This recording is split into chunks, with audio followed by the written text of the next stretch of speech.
The return target for the fund is 8% per annum in the hands of investors, net of costs and fees.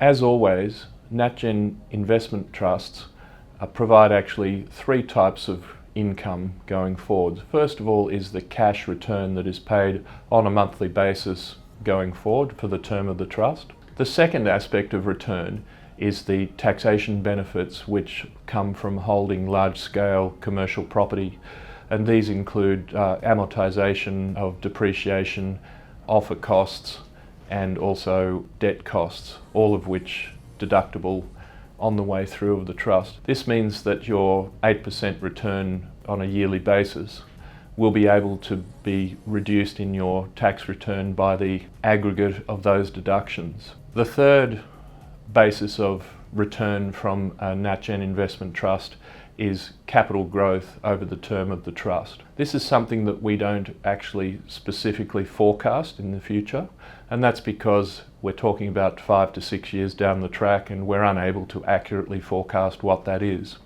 What we can say about capital gain on a property is that the capital value of a property is very much based on the net income of that property over time, and on that basis we can safely assume that the net income is going to rise over that time. There are some factors which impact that, of course, but generally speaking that's the general point with property, that over time value rises. It's not always the case, but in the long term it certainly is.